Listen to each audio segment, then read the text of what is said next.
Welcome to Films and Stuff with your hosts, Pete Mitchell and Ethan Hunt. Hi, everybody. Welcome back to the Films and Stuff podcast. I'm Ethan, joined remotely this week by Pete, the most valuable Pete. Hey, Pete, what's up today? Not much, buddy. How are you? Good. It is Saturday morning. Not exactly, but close enough. And it is time for our weekly stream or skip segment. So everybody should know the rules, but for first-time listeners, we'll do the courtesy of letting you expand upon what exactly is a stream or skip episode and what we're doing and why we're doing it. So take it away. Absolutely. So Ethan and I have prepared lists of TV shows for each other to watch. Every week, we randomly assign each other one of those shows. We watch at least 2 episodes, and on that basis, we determine if that show is worthy of being streamed or skipped. Righto. This week, I shall go first if you don't mind. No, please go ahead. I was on Apple TV Plus, and Apple TV Plus, usually we have fantastic quality shows on. So this week, I think we were both pretty excited when I was assigned by you a show simply called Before, starring Billy Crystal. Yeah. And also co-starring Rosie Perez and Judith Light. I was thinking as from Who's the Boss? Right. Let me go into what is Before. It is a psychological thriller. It's 1 season. Let me give you a breakdown, but I'm going to give a little bit of a spoiler that I was not really able to get into this. Billy Crystal is a child psychologist or psychiatrist, I think psychologist. He is living in Manhattan, has kind of a very typical, what you would imagine set up for a child psychologist. His wife, we find out, has passed away and committed suicide. So he's in a bit of a little bit of a dark place. I mean, as a professional, he's not really able to, he's taking some time off from his practice, understandably. He's got like an adult daughter and they're a little bit, not estranged, but keeping their distance, probably because of the death. And he's also seeing a psychologist to kind of talk through his feelings. And of course, it's quite traumatic when your spouse commits suicide. So while he's just kind of, going through the motions in life, he has someone like just knock on his door. And it's this very kind of strange little boy who doesn't speak, doesn't communicate, gives him some drawings. And eventually Billy Crystal helps the kid, get home. And it seems that he's adopted. And the boy also is very, very emotionally, he's dealing with a lot of things as well. Okay. So he has episodes where he attacks other children, he attacks adults, and he's just been kind of labeled as a bad kid, a kid who's acting out, who's misbehaving, who's got some anger issues or something. No one really has been able to diagnose what's wrong with the kid. Billy Crystal, being a child psychologist, of course, takes an interest in him and feels like some type of kinship with the child. And through kind of talking to the kid and through witnessing some of his episodes, including a very violent stabbing of another child, Billy Crystal thinks that he's got some type of connection to some type of, cosmic deity or cosmic thing. And Billy Crystal also seems to be having some nightmares, and all these nightmares kind of center around not being able to, prevent his wife's suicide, or not being able to see the signs, or not being able to help her. But the child and Billy Crystal seem to be dreaming about some very similar things. Like they dream about something that I would call like a cabin in the woods. They dream about some type of similar, like maybe a bogeyman, for example. What you get from the show is that there's obviously some connection between Billy Crystal and the kid. not like a genetic connection, right? I mean, it's not like he's a long lost son, at least I don't think he is, but somehow they are cosmically in the universe connected, and Billy Crystal is trying to figure this out. The reason I say the show is hard to connect with is that it's very grim. It's very dark. I mean, there's a lot of scenes that are, physically dark, kind of like what we've seen in House of the Dragon, Yeah. but also it's very gory. I mean, if you think back to when we saw Sixth Sense like 20, 30 years ago, right? Right. That was a little bit of a dark film where, Haley Joel Osment, saw dead people and you saw like some ghouls and skeletons and stuff, right? But it wasn't really like violent. No one was really like attacking anyone. You just kind of like saw them and it was like jump scares and things like that. Yeah, exactly.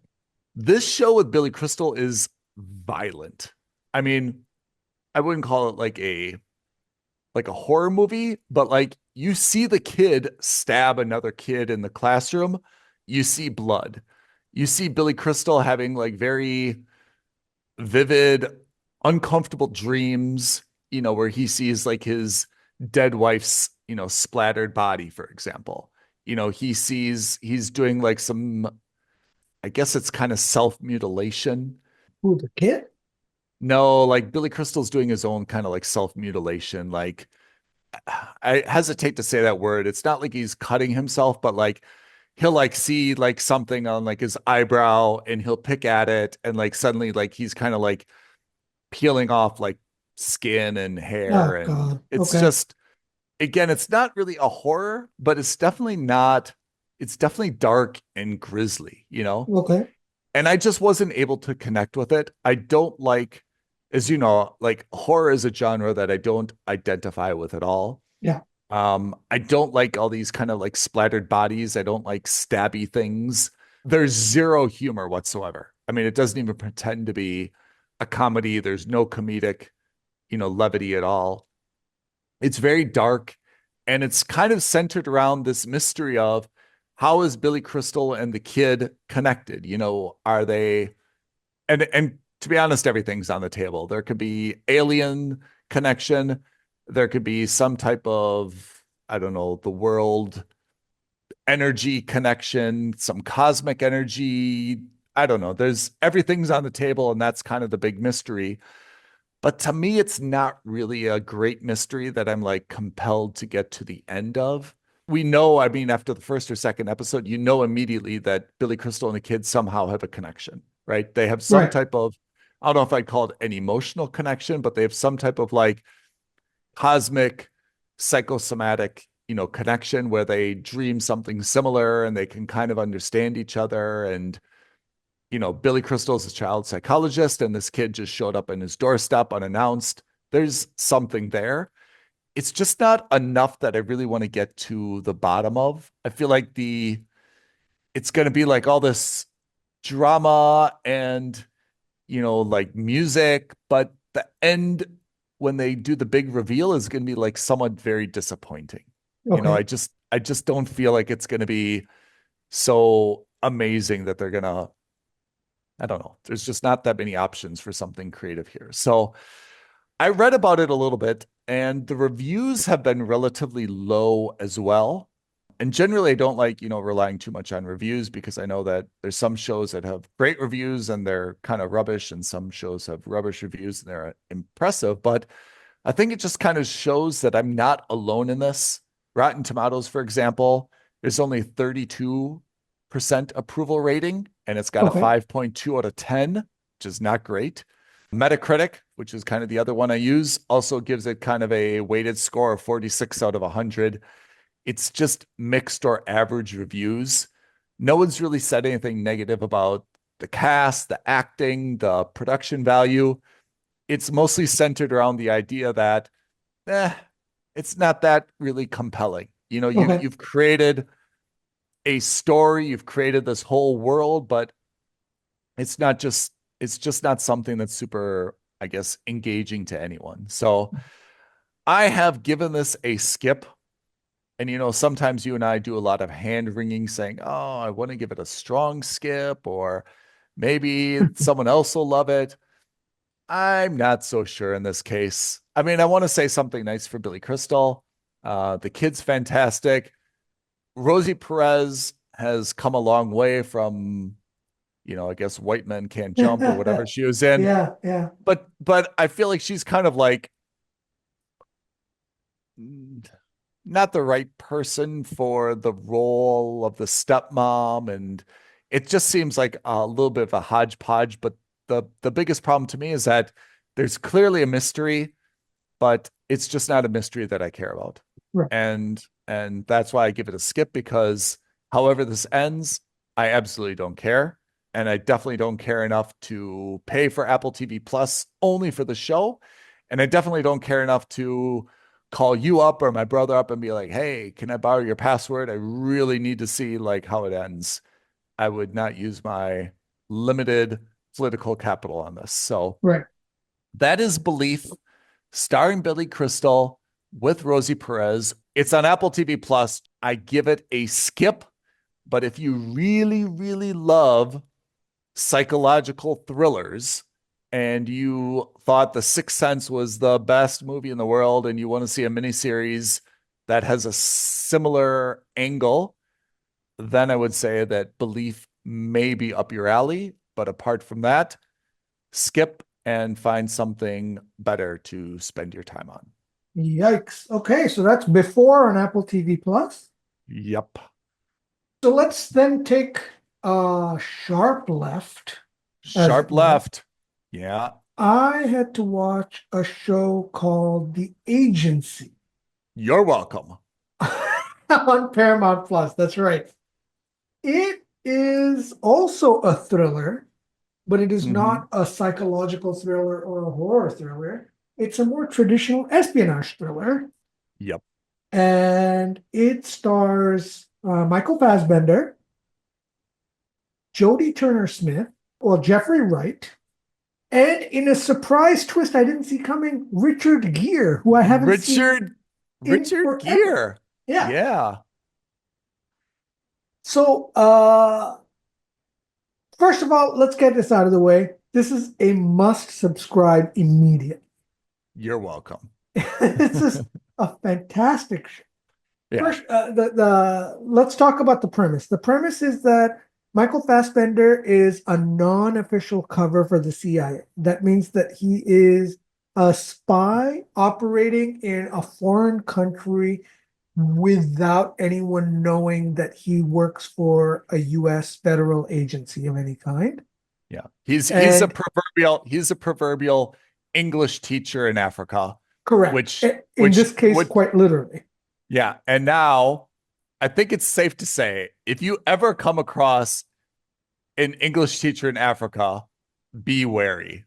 Especially if they're as good looking as Michael Fassbender. Be wary. They are more likely than not, probably not focused on English as a second language. Right.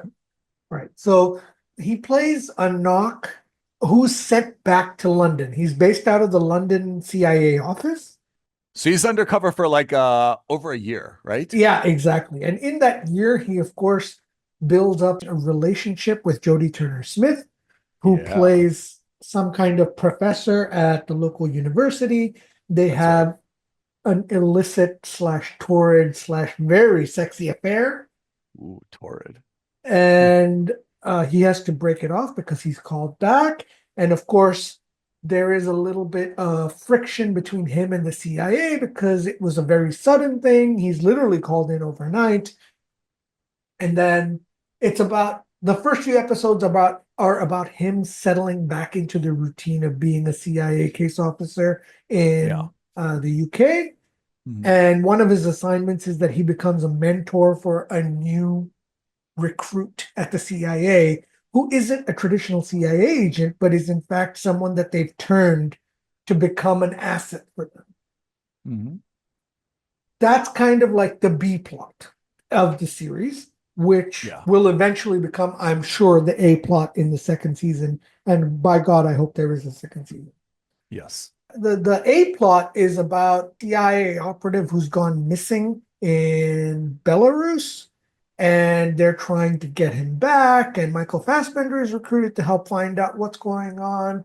It's a very convoluted plot. And then, of course, the third plot is that his love interest from Ethiopia comes back to London. She's there under a different guise, and it turns out that she too isn't a spy, but she's doing some kind of government mission for the government of Ethiopia. And it involves the Chinese, so he has to infiltrate that and figure out what's going on there. It's very convoluted, but not in a bad way.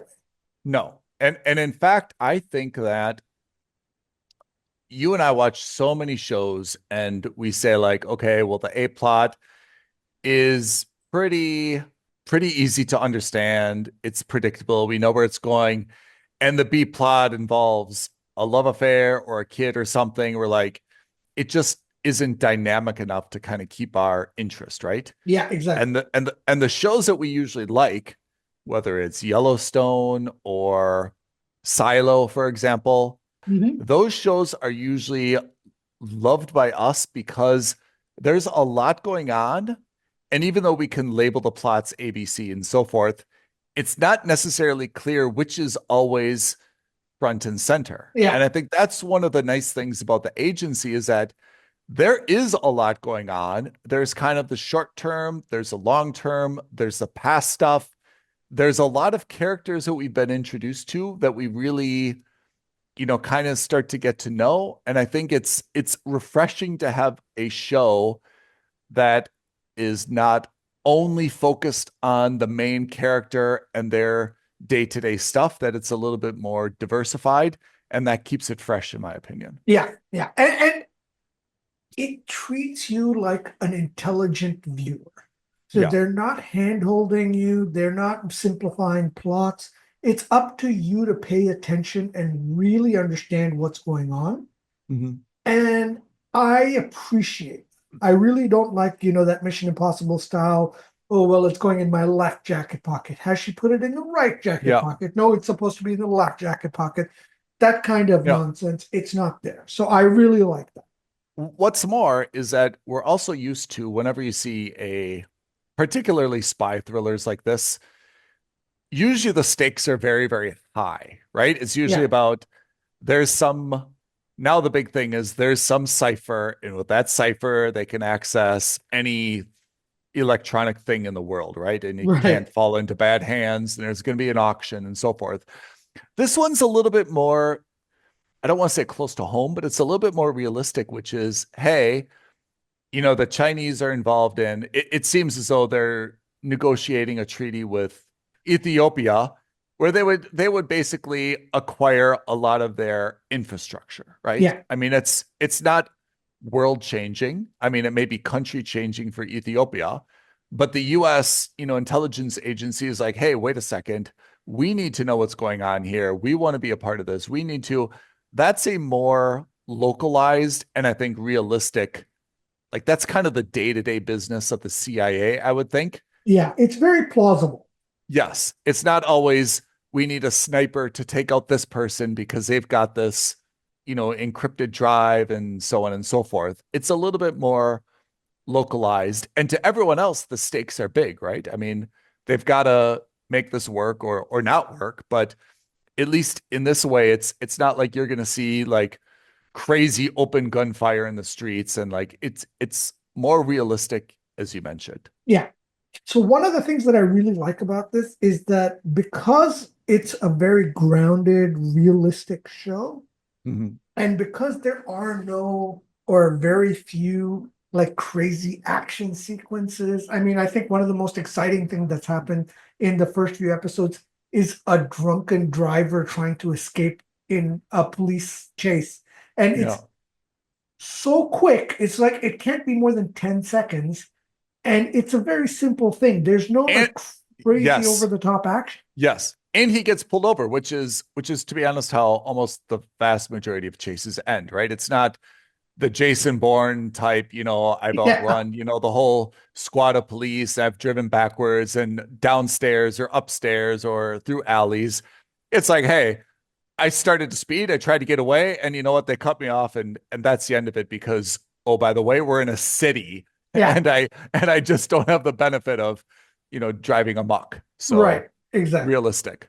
So in that regard, the production value is as you would expect. It's fantastic. It feels like Mhm. you're watching a movie. It feels very realistic. I will say this is one of the few shows where I noticed the music because the music is super tense. And most of the time, even if you don't know what the show is about, in the first few episodes, you know that it's a thriller because the music just kind of hooks you. It Yep. feels like something big is going to happen, even though in the grand scheme of things, again, it's not that big. I mean, I don't want to downplay it to say that's a good thing or a bad thing, but like you hear about China signing deals for infrastructure projects across Africa all the time today. It doesn't sound like it's a big deal, but it clearly is a big deal, right? Big enough that Yeah. the CIA would want to get involved. And that's probably true. Again, we're hammering on Yeah. that point. It's not a Mission Impossible style mission. It's Yeah. a very standard. This is what I think the CIA actually spends its time doing. I agree with that. And I also agree that you see some good office politics here. Remember, yeah. Dominic West makes an appearance, and I'm not going to comment. By commenting, I'm not going to comment on the fact that Dominic West, a Brit, plays the CIA officer in the US, whereas Richard Gere, an American, plays the CIA officer in UK. Yeah. Not commenting. But I think that you see like what is true office politics, right? Which is the guy says, hey, get this done, fix this. You're not performing. I need you to drop this. I need you to do this. It's not like Slow Horses where everything is just like bonkers and so over the top. This is more realistic kind of office politics. You see Jeffrey Wright. Remember, his wife's brother is undercover somewhere. Yeah. And you see Jeffrey Wright kind of breaking protocol, saying, look, I know this is supposed to be confidential and I shouldn't know, but like it's my brother's wife.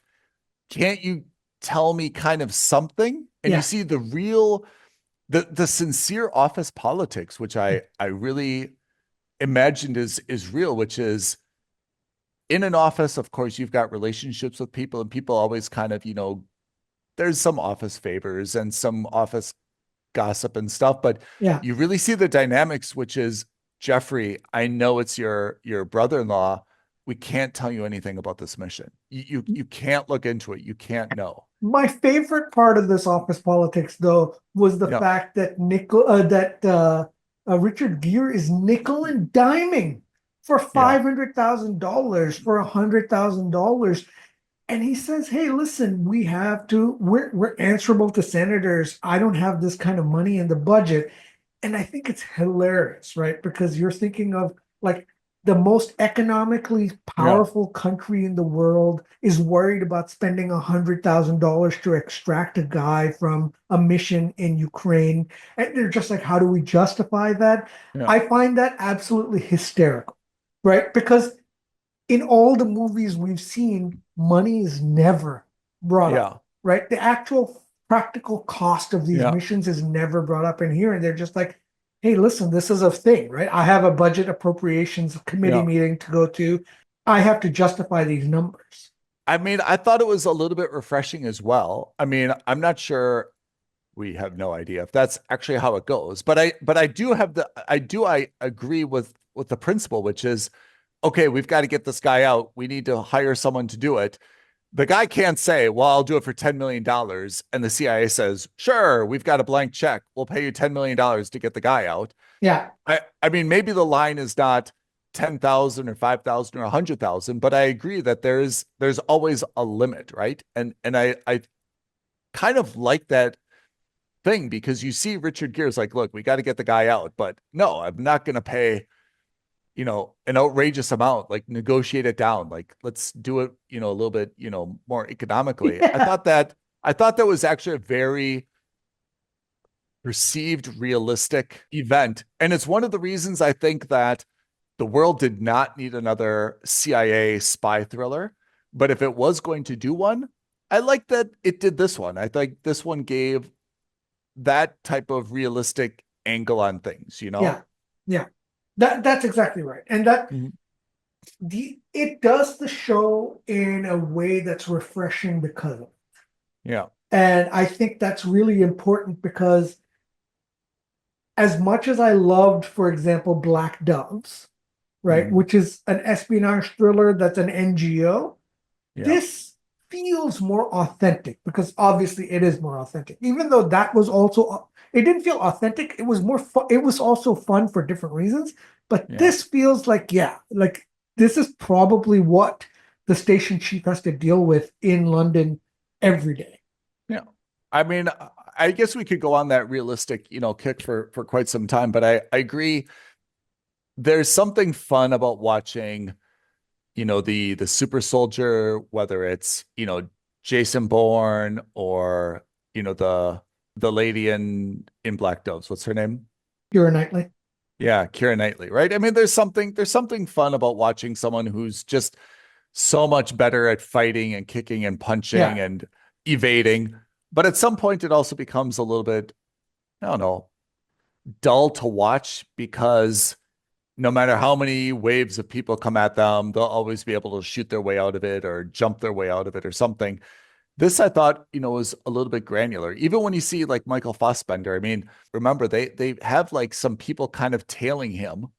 But again, it's realistic. Like, okay, we can tail the guy, we can follow the guy a little bit, but we cannot always, keep tabs on him.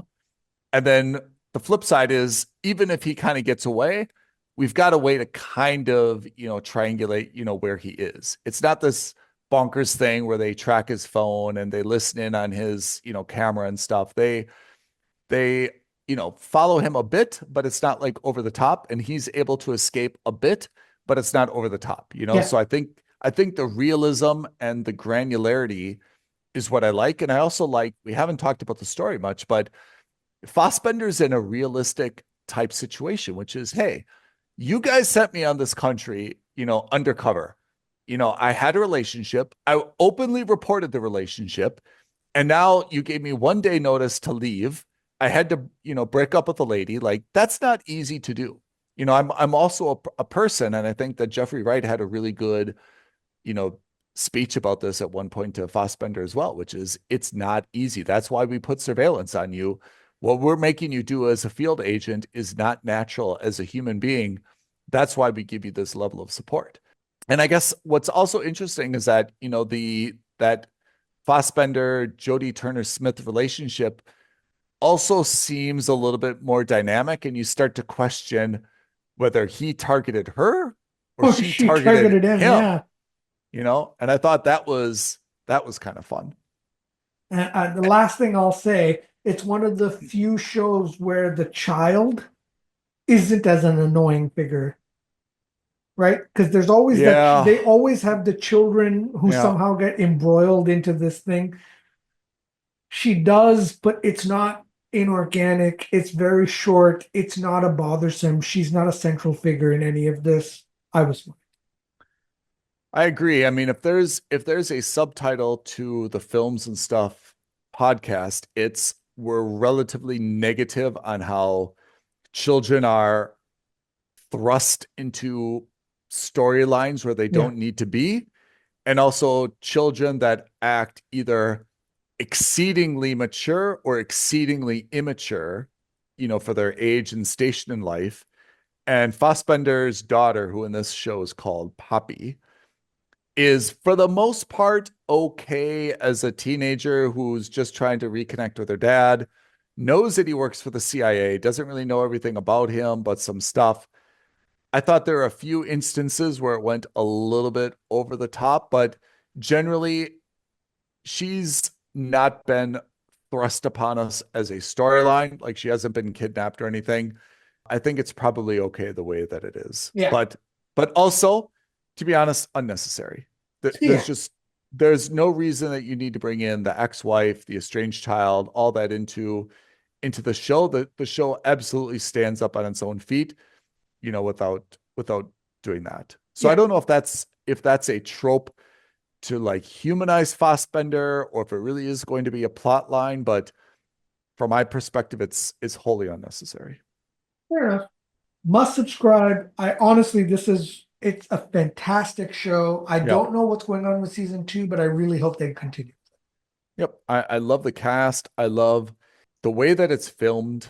It's just very, very authentic, I would say. And it's really kept my interest. It's a little bit dark. I mean, his apartment is a little bit dark and dingy, to be honest. I mean, there's some scenes that are a little bit could use a little bit more lighting, but generally I thought it's fantastic. And is this on Paramount Plus? It is on Paramount Plus, yeah. Okay, my friend. We both said that. I've said Belief is a skip. We both said that The Agency is a must subscribe. Yeah, before. What do we have assigned for next week? All right, so I have high hopes for you. Next week, Really? You're watching The Silent Sea on Netflix. The Silent Sea. Yeah, it is Korean, if I remember correctly, but it is a sci-fi Korean show based on the moon. Oh, you had me at sci-fi and the moon. Yeah. I'm in. Yeah. So it looked really good. I remember seeing the trailer. I thought it was fantastic. I thought it would be something that would be up your alley. Okay. I'm definitely in. I am on Disney Plus or Hulu, again, depending on where you are, watching a show called Culprits. Oh, it's a heist, my friend. It's a heist. Oh my God, it's a heist? I'm in. Yeah. I knew that there was a reason I chose this for you. It's a heist show. Done and done. Yeah. So my expectation is that you will quite like this. All right. You're welcome. Thank me later. Hopefully it's good. Hopefully it's good. Pete, read off our YouTube social media creds and we will sign off until next week. Yeah. All right. Tweet at us at FNS Podcast. DM us on Instagram at Films and Stuff Podcast. And as always, the best thing you can do, like this video, leave a comment below, subscribe to our channel, and hit that notification bell. Well said. Pete, appreciate you joining us today. Listeners, thanks for joining us. And we will see you next week, this time on the Films and Stuff Podcast. Thanks all. Thanks, everyone. Thanks, Ethan. Bye now. Thank you for listening to another episode of Films and Stuff. If you haven't already, please subscribe and review on Apple Podcasts, Spotify, or wherever podcasts are downloaded. Films and Stuff. There is no substitute.